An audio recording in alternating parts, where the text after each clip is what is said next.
नमस्कार, मैं हूं संजय शर्मा। आप देख रहे हैं 4 PM गुजरात।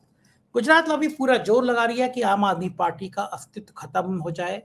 और राघव चड्ढा के खेल ने बीजेपी को एक्सपोज कर दिया। अभय दुबे जी से मैंने विस्तार से बातचीत की है इस पूरी राजनीति को समझने के लिए, ट्रंप और अमेरिका के साथ साथ ईरान और इजराइल के रिश्तों को लेकर। चलते हैं सीधा अभय दुबे जी के पास। 4 PM न्यूज नेटवर्क में बहुत बहुत स्वागत है अभय दुबे जी आपका।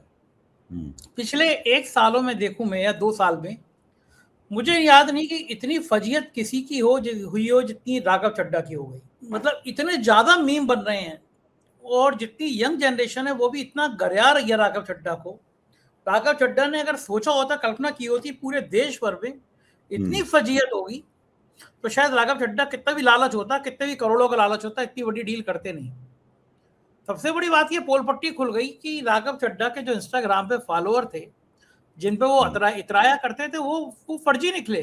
बहुत बड़ी संख्या में लाखों फर्जी निकले। खोल के देखा लोगों ने, किसी जो उनको फॉलो कर रहा है उसका 0 फॉलोअर, यानी फेक अकाउंट बना हुआ था। कई एजेंसियां ऐसी हैं जो इस तरह के फॉलोअर्स लाखों हजारों लाखों बेचा करती हैं।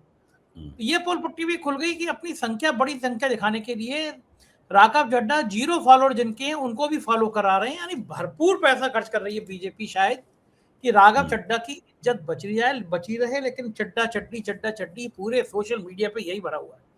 बड़े बड़े गंभीर किस्म के लोगों ने, जिनसे उम्मीद नहीं की जाती, वो भी ये कह रहे हैं।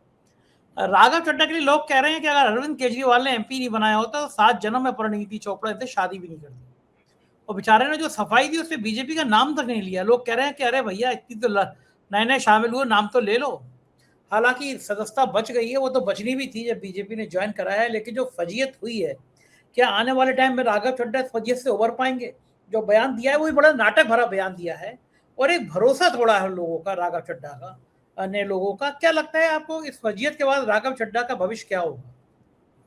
देखिए, पहली बात तो यह है कि अभी कोई गारंटी नहीं है कि उनकी सदस्यता बचेगी ही। ठीक है, उपराष्ट्रपति और जो राज्यसभा के सभापति हैं उन्होंने स्वीकार कर ली है, उन्होंने इसे विभाजन स्वीकार कर लिया है और वो उन्होंने भाजपा का सदस्य घोषित कर दिया है, भाजपा में मर्जर, भाजपा में विलय घोषित कर दिया है।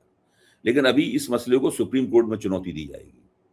भारतीय जनता पार्टी को उम्मीद यह है कि सुप्रीम कोर्ट जो है वो राज्यसभा के सभापति का जो आदेश है उस आदेश के खिलाफ फैसला नहीं देगा। ये भारतीय जनता पार्टी की उम्मीद है। लेकिन जो लोग सुप्रीम कोर्ट में जाएंगे, वकील भी जाएंगे, उनके बड़े बड़े वकील लड़ेंगे ये बात, तो उससे देखा जाए कि सुप्रीम कोर्ट इस चीज की व्याख्या कैसे करता है और इससे भी एक नजीर कायम होगी और हमारा लोकतंत्र किस दिशा में जा रहा है, उसमें न्यायपालिका की भूमिका क्या है, सत्ताधारी दल की भूमिका क्या है, विपक्ष कैसे इस मसले से टकराएगा। ऐसा पहली बार नहीं हुआ है, ये 10वीं बार है, 9वीं बार है जब भारतीय जनता पार्टी ने किसी पार्टी के MP या MLA को तोड़कर अपनी राजनीतिक गोटी लाल की है। ये तो पूरा एक लिस्ट है मेरे पास, जिसमें आप चाहें तो आप देख सकते हैं कि कौन से प्रदेश में 2016 से ये सिलसिला शुरू हुआ था। 14 में नरेंद्र मोदी सत्ता में आए, 2016 सिलसिला शुरू हुआ था। कई प्रदेशों में ऐसा घटित हो चुका है, हर जगह ऐसा भाजपा करती रहती है। पहली बात तो ये है। दूसरी बात यह है कि राघव चड्ढा पे इस बात का कोई फर्क नहीं पड़ता कि सोशल मीडिया पे उनकी खिंचाई कैसे हो रही है। राघव चड्ढा पे इस बात का कोई फर्क नहीं पड़ता, क्योंकि अगर उन पे इस बात का फर्क पड़ता होता, अगर उनको कुछ हया शर्म होती, कोई लज्जा होती, तो वो ऐसा करते ही नहीं जो उन्होंने किया। देखिए, आज उन्हीं 7 सांसदों में एक सांसद हैं साहनी का एक बड़ा इंटरव्यू आया है इंडियन एक्सप्रेस में, करीब 4 पेज से ज्यादा का इंटरव्यू है। तो उसमें उन्होंने बताया है कि दरअसल राघव चड्ढा और संदीप पाठक, इन 2 लोगों ने उन लोगों से संपर्क किया कि आप आम आदमी पार्टी छोड़ दीजिए। सबसे बाकी जो 5 हैं जो उनसे संपर्क उन्होंने किया कि आप आम आदमी पार्टी छोड़ दीजिए, और उनको आम आदमी पार्टी छोड़ने के लिए इन्हीं 2 ने मनाया। यानी भारतीय जनता पार्टी ने इन 2 का ही इस्तेमाल किया। इन दोनों का स्वार्थ ये था कि अगर अकेले छोड़ते हुए भाजपा में जाते तो सदस्यता चली जाती, इसलिए 7 को तोड़ना जरूरी था ताकि कानूनी रूप से बच सकें। फिर तो उपराष्ट्रपति महोदय भी, जो राधाकृष्णन है, वो भी नहीं इनके पक्ष में कोई फैसला दे पाते अगर ये 2 लोग केवल छोड़ के जाते। इसलिए इतने दिनों तक ये रुके रहे और उसके बाद में तीन लोग, स्वाति मालीवाल, संदीप पाठक और राघव चड्ढा, ये तीनों छोड़ने के लिए बिल्कुल तैयार बैठे हुए थे। बाकी जो 4 हरभजन सिंह हैं उनमें और 3 व्यापारी हैं, बाकी लोग जो हैं उनको उन्होंने बनाया इसके लिए कि आप 7, ताकि 7 की संख्या हो जाए। अच्छा, अब ये सब हो गया। अब प्रश्न ये है अब आगे क्या होगा? ये महत्वपूर्ण बात ये है। राघव चड्ढा का जो भी बदनामी होनी थी वो हो चुकी। कितने दिन चलेगी बदनामी? थोड़े दिनों बाद लोग घर आना बंद कर देंगे, क्योंकि तब तक देर हो जाएगी, बहुत ज्यादा घटनाक्रम आगे बढ़ जाता है। और ऐसे लोगों की चमड़ी थोड़ी मोटी होती है, उस पर असर नहीं होता, गालियों का और व्यंग्यों का और छीटाकशी का ये सब असर नहीं होता। अब इन लोगों का इस्तेमाल होगा भगवंत मान की सरकार तोड़ने में। और भारतीय जनता पार्टी इस वक्त तो इस उम्मीद में है कि बंगाल में चुनाव जीत जाएगी, कोशिश तो वो कर रही है पूरी। बंगाल में चुनाव जीत जाएगी तो मोदी जी की टोपी में एक बहुत बड़ी कलगी लग जाएगी। अच्छा, ज्यादा संभावना ये भी है कि बंगाल में चुनाव न जीत पाए। ममता बनर्जी बहुत ताकतवर प्रतिद्वंदी है, आसानी से तो उनको हराना बहुत मुश्किल है। तो बंगाल में भाजपा अगर चुनाव नहीं जीत पाई और अगर उसके परिणाम ऐसे हुए जिसपे भाजपा ये ना कह सके कि हम इस पे इन परिणामों पर गर्व करते हैं, भले ही हम चुनाव, भाई पिछली बार तो उन्होंने कहा था 200 पार का नारा दिया था, 77 रह गए, तो तर्क ये था कि भाई हमने तो हमारे तो 77 हो गए, हमारे तो बढ़ गए, ये तर्क दिया गया था। अब वो तर्क नहीं चलेगा। अब तो या तो इन्हें बहुत अनूठा प्रदर्शन करना होगा भाजपा को, या तो चुनाव जीतना होगा या चुनाव जीतते जीतते रह जाना होगा। इसके बिना भारतीय जनता पार्टी की बेइज्जती होना तय है। नरेंद्र मोदी की और अमित शाह सबकी बेइज्जती होना तय है। या 15 साल की एंटी इनकम्बेंसी के बावजूद ममता बनर्जी को चुनाव में नहीं हरा सकते, तो जरूर ही इन लोगों का कुछ ना कुछ तो खिल्ली उड़ेगी। और इनकी जो ताकत, दावेदारी, जो डींगे हैं, इनमें लोगों का विश्वास हिलेगा। तो मुझे लगता है कि इन सब चीजों को पहले से अंदाजा लगा के इन लोगों ने भविष्य की एक घटना जो कि बंगाल की पराजय से लोगों का ध्यान हटा दे, उसकी तैयारी कर रखी है। और वो है पंजाब में भगवंत मान की सरकार गिराना। इसकी तैयारी, और उसमें राघव चड्ढा और संदीप पाठक का जमकर इस्तेमाल होगा। क्यों इस्तेमाल होगा? कि जब वहां टिकट बांट रही थी आम आदमी पार्टी, तो इन्हीं दोनों के जरिए टिकट बांटा गया था। ये सारे एमएलए जितने विधायक हैं सबके संपर्क में हैं। जैसे कहा जाता है कि 92 टिकट तो संदीप पाठक ने ही अपने हाथ से बांटे थे, बाकी टिकट राघव चड्ढा ने बांटे। देखो, यही दो लोग थे ना जो पूरा वहां कामकाज संभाल रहे थे। बाद में भगवंत मान की सरकार चलाने में भी इन लोगों को बैठाया गया वहां पर। राघव चड्ढा को सुपर सीएम बना के बैठाया गया, संदीप पाठक को भी एक दफ्तर दिया गया, वो भी राय मशवरा करते थे, अफसरशाही के साथ में रब्त जब्त रखते थे अपना, ये सब था। तो अब स्थिति यह है कि ये लोग इस वक्त, इनकी कोशिश ये है कि कम से कम 66 या 70 विधायकों से संपर्क करें और उनको तैयार करें फोड़ने के लिए कि एक मुश्त वो उससे अलग हो जाए पूरे के पूरे। देखिए, भारतीय जनता पार्टी के पिटारे में बहुत तरह तरह की चालें होती हैं। ये एक ऐसा पिटारा है जिसमें जो तिकड़में और चालें हैं उसकी कोई सीमा नहीं है। रवनीत सिंह बिट्टू जो कि केंद्र में मंत्री हैं, उनको क्यों बनाया गया था केंद्रीय मंत्री? अचानक आप सोचिएगा भाई, कैसे अचानक पंजाब से एक एमपी को उठा के जो है वो उन्होंने केंद्र में मंत्री बना दिया भारतीय जनता पार्टी? क्यों बना दिया गया? और वो राहुल गांधी से उसकी दिन रात झपट होती रहती है। ये बंदा दरअसल भगवंत मान का करीबी है।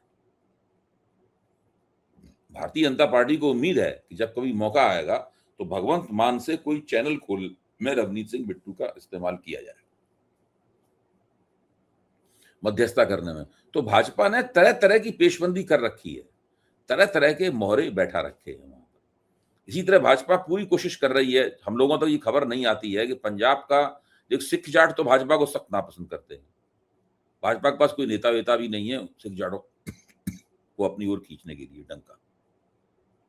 लेकिन भाजपा ये समझती है कि पंजाब का जो गरीब दलित सिख है, 33-34% आबादी है बहुत बड़ी, वो गरीब दलित सिख जो कि बहुत सारे डेरे हैं, उन डेरों के प्रभाव में रहता है। बड़े बड़े डेरे हैं तो उनमें से अभी एक डेरे के जो गुरु थे उनको मोदी सरकार ने पद्मश्री दे दिया था।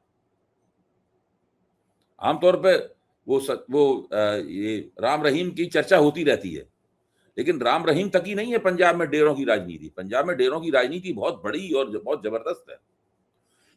और मोदी जी भी गए थे उसके आश्रम में खुद भी। तो मोदी जी की कोशिश है कि हिंदू व्यापारी जो हैं, जो पारंपरिक रूप से भाजपा के समर्थक हैं, वहां पर जहां से भाजपा अकाली दल के साथ में जब गठजोड़ में होती थी तो कुछ सीटें जीतती थी उन लोगों के बीच में से। अभी तो केवल 2 सीटें जीती थी पिछले विधानसभा चुनाव में भाजपा ने।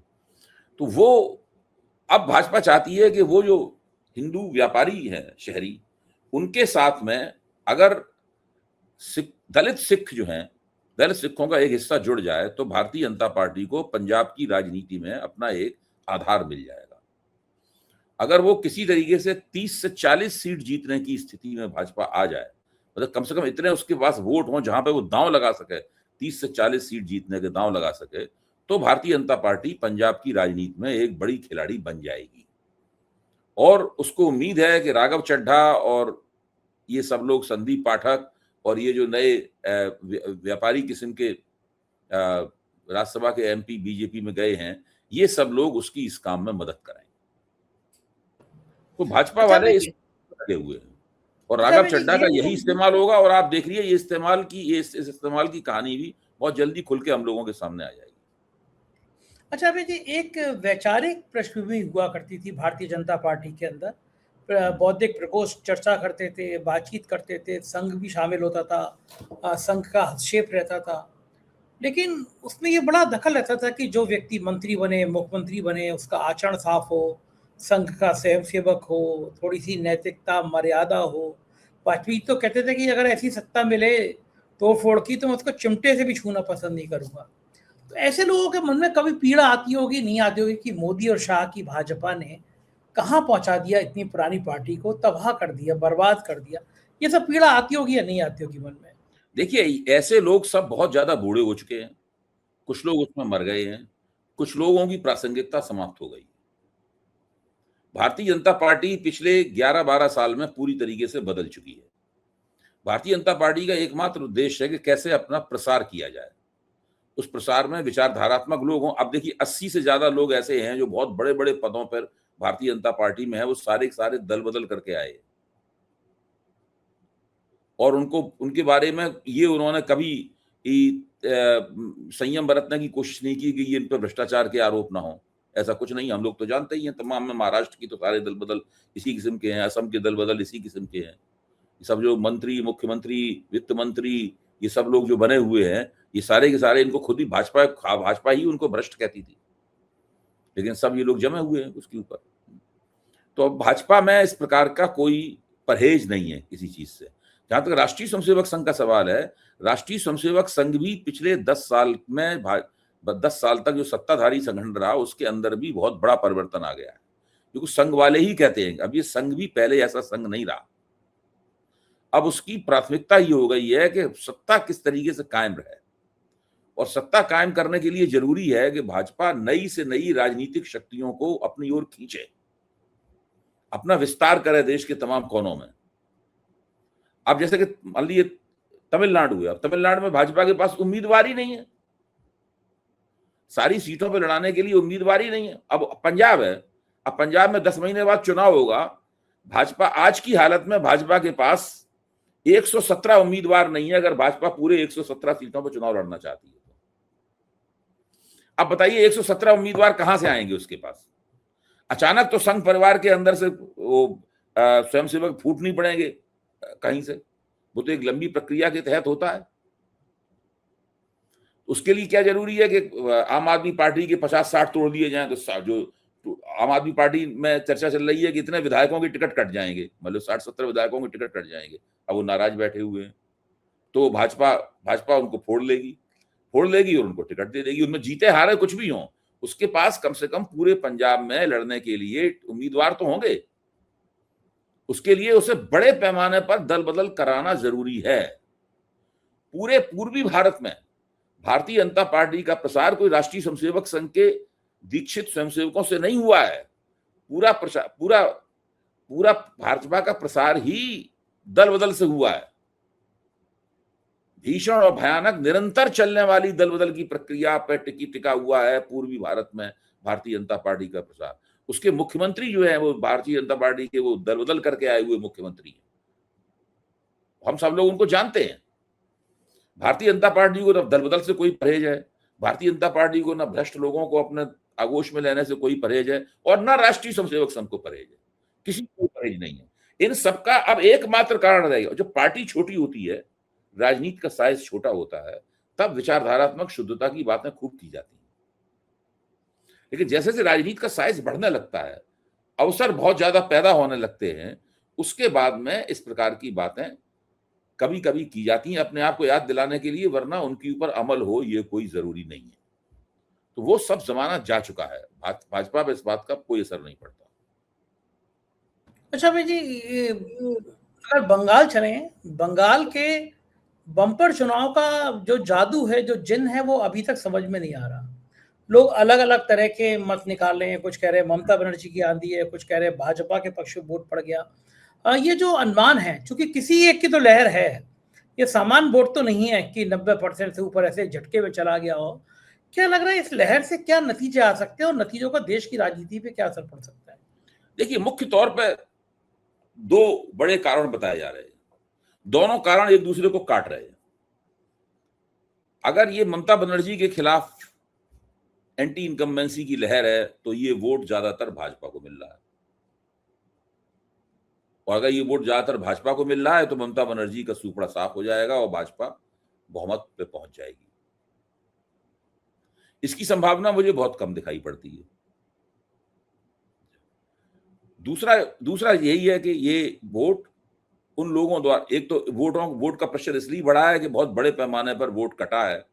तो वोट कटने से क्या हुआ है कि बहुत सारा वोट, जो ये 27 लाख तो अलग है, 27,15,000 तो अलग है जो संदिग्ध वोट है, और जो वोट कटा है करीबन 50-60 लाख वोट जो और कटा है, तो वो 60 लाख वोट उनका था जिनकी डेथ हो गई थी, जो जिनके नाम 2 बार थे वगैरह वगैरह, ये सब वोट था जो अपने पते पे नहीं मिले वगैरह वगैरह, इस प्रकार का वोट था।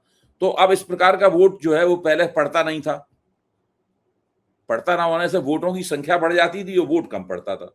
अब उनके वोट चूंकि कट गए हैं और वोट पूरा अब तो उसकी वजह से प्रतिशत बढ़ा हुआ थोड़ा दिखता है। एक तो ये कारण है उसका। दूसरा कारण ये है कि देश भर में जो बंगाली वोटर थे उनको लगा कि इस बार इस चुनाव में अगर उन्होंने वोट नहीं डाला तो उनको नागरिकता, हो सकता है अगले वक्त में नागरिकता का अधिकार ही न मिले, इसलिए सब वो दौड़ दौड़ के आए। जिसने किसी ने किसी को वोट दिया हो यार, वो आए और उन्होंने सब अपने वोट दिए। पहले वो लोग इतना वोट देने के प्रति उत्सुक नहीं रहते थे कि बड़ी बड़ी लंबी यात्राएं करके आए, पैसा खर्च करके आए और वोट डालें। अब ये बिहार चुनाव से फैशन भी चल निकला है कि पार्टियां अपने पक्ष में दूर दूर से काम करने वाले लोगों को लाएं और वोट पड़वाएं।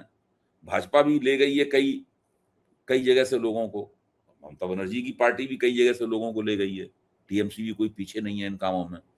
तो उनको खुद भी लोग गए हैं, पार्टियां भी लोगों को ले गई हैं, और उनके भी वोट पड़े हैं। अब सवाल यह है कि किसने वोट किसको दिया, ये एक सवाल है। ये तो 4 तारीख को इसका अंतिम जवाब मिलेगा। मेरी अपनी राय यह है कि ज्यादातर वोट जो है, बढ़ा हुआ वोट जो है, वो ममता बनर्जी के पाले में गया है। उसका कारण है, इसको मैं पहले भी कह चुका हूं 4 PM के मंच पे, और इसको फिर से कहना चाहता हूं। जिन जिन लोगों से मैं बात करता हूं, समझने की कोशिश करता हूं, वहां से मुझे यही छवि दिखाई पड़ती है। निश्चित रूप से एंटी इनकम्बेंसी का एक वोट है जो ममता बनर्जी से नाराज है, वो भाजपा को मिला होगा, इसमें कोई शक की बात नहीं। लेकिन उसका ज्यादा बड़ा हिस्सा SIR की वजह से जो वोट कटा है, जिन जिन लोगों के वोट कटे हैं, जिस परिवार से वोट कटे हैं 1 या 2, मैं मानता हूं कि उस परिवार के अन्य वोटर जो हैं वो भाजपा को वोट नहीं देंगे।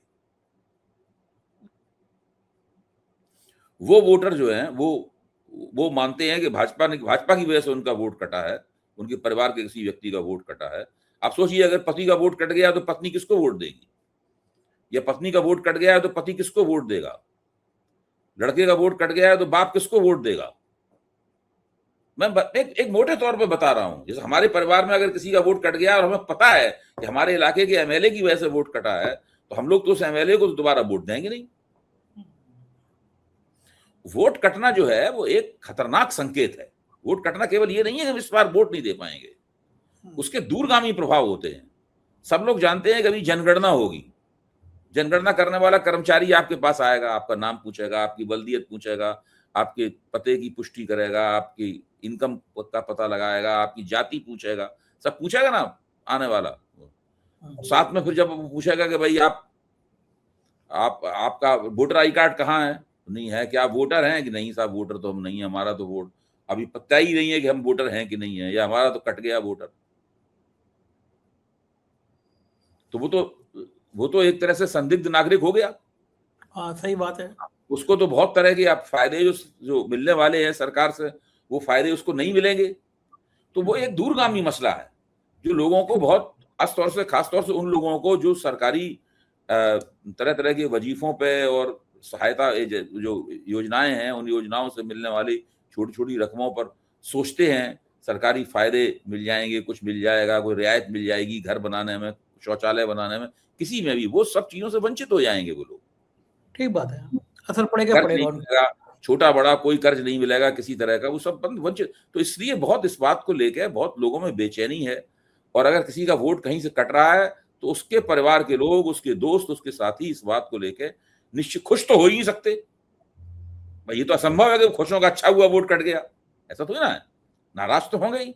तो नाराजगी हो सकता है, उस नाराजगी के बावजूद कुछ लोग भाजपा को वोट देते हैं, लेकिन आमतौर पर उस नाराजगी से भाजपा एंटी इनकम्बेंसी के जितने वोट प्राप्त कर सकती थी वो नहीं प्राप्त कर पाएगी, मेरा ये कहना है। ये चीज एसआईआर ममता बनर्जी की तरफ जा रही है। इसीलिए मैंने आपके मंच पर कहा भी था कि एसआईआर दोधारी तलवार है। उसका एक धार जो है उसकी वो ममता बनर्जी को काट रही है, एक धार भाजपा को काट रही है। बिल्कुल ठीक है। आखिरी सवाल, ईरान और चचा ट्रंप के बीच जो चल रहा है उस पर आपकी क्या मानना है? भाई ट्रंप को लगता है कि उन्होंने एक मास्टर स्ट्रोक तो मार दिया है। वो ये है कि एक तरफ से तो उसने होर्मुज बंद कर रखा है ईरान ने, तो जहां से ट्रंप के तेल भरे हुए जहाज निकलते थे वहां पर नाकेबंदी कर दी अमेरिकी जहाजों ने जाकर। वो नाकेबंदी लगातार जारी है। ईरान अगर दूसरों के जहाज नहीं निकलने दे रहा है तो ट्रंप ईरान के जहाज नहीं निकलने दे रहा है। उससे क्या हो रहा है कि भाई जो ट्रंप का जो ईरान का तेल जाता था, रूस जाता था, दूसरी जगहों पर जाता था, वो नहीं जा पा रहा। अब मिलियन और लाखों लाख बैरल तेल जो है वो समुद्र में लदा खड़ा हुआ है। जब तक वो तेल नहीं बिकेगा, जाएगा नहीं, नया तेल कैसे जाएगा? और तेल रोज निकल रहा है। अब तेल रोज निकल रहा है तो उसका भंडारण भी करना होता है।